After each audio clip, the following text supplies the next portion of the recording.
সবার আগে স্থানীয় নির্বাচন চাই, তারপরে জাতীয় সংসদ নির্বাচন চাই। এবং খুলনার প্রশাসনদেরকে বলতে চাই, বর্তমানে খুলনার যে প্রশাসন যে ব্যবস্থা আছে সেটাকে আরো মজবুত করতে হবে। যদি আপনারা মজবুত করতে ব্যর্থ হন তবে আমাদেরকে ডাকেন, আমরা আপনাদের সাথে থেকে এই খুলনার প্রশাসনের সাথে কাঁধে কাঁধ মিলিয়ে এই খুলনার প্রশাসনিকভাবে যে সমস্যা সেটি দূর করবে ইনশাআল্লাহ। আমি বলতে চাই যে ছাত্র ভাইরা যারা আছেন তারা বিগত দিনগুলোতেও রক্ত ঝরিয়েছেন। আমি শ্রদ্ধা বলে স্মরণ করি যারা 24-এর আন্দোলনে শহীদ হয়েছেন এবং অনেকেই আহত হয়েছেন, পঙ্গুত্ব বরণ করছেন, ঘরে আছেন। আমি তাদেরকে আসলেই কষ্ট ভরা মুখ নিয়ে বলতেছি যে আসলে তাদেরকে খুব স্মরণ করতে মনে হয়। এবং সেই সাথে স্মরণ করি আজকে যে বাংলা ভাষার যে মাস, বর্তমানে ফেব্রুয়ারি মাস, সামনে 21শে ফেব্রুয়ারি যারা শহীদ হয়েছেন, ভাষা এনে দিয়েছেন, তাদেরকেও আমি স্মরণ করি।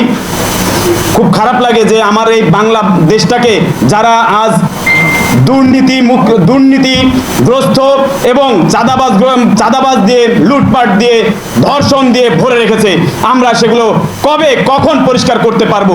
যদি আপনারা এই ছাত্ররা যদি আবারও জেগে না ওঠেন তবে আমরা পরিষ্কার করতে পারবো না। তাই আপনাদের কাছে বিশেষভাবে অনুরোধ থাকবে, আপনারা সজাগ দৃষ্টি রাখবেন, সর্বসময় দৃষ্টি রাখবেন যেন আমরা এই সন্ত্রাস, চাঁদাবাজ এবং স্বৈরাচার দিকে রুখে দিতে পারি। ধন্যবাদ সবাইকে, ভালো থাকবেন। আলোচনার সবাই আপনারা সবাই উপস্থিত হয়েছেন, এখানে উপস্থিত হয়েছেন কেন্দ্রীয় নেতৃবৃন্দ এবং খুলনার স্থানীয় সকল নেতৃবৃন্দকে আমি ধন্যবাদ জানাই।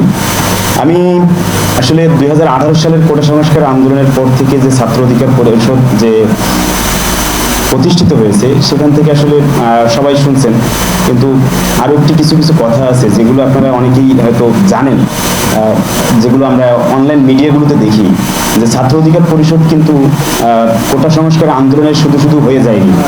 আমাদের ভিপি, সাবেক ভিপি ঢাকা বিশ্ববিদ্যালয়ের ভিপি নুরুল হক নূর, তিনি বাংলাদেশে যে স্বৈরাচার সরকার ছিলেন, যিনি গুন্ডা বাহিনী পালত, সেই ছাত্রলীগ, যেটাকে আমরা এখন নিষিদ্ধ সংগঠন হিসেবে চিনি, সেই ছাত্রলীগের হাতে কিন্তু হাজারো বার আমাদের ভিপি মার খেয়েছেন এবং আমাদের কেন্দ্রীয় ছাত্র নেতারা অনেক আহত হয়েছেন।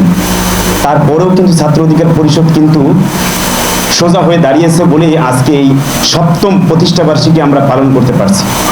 খুলনাতে ছাত্র অধিকার পরিষদ কিভাবে ছিল?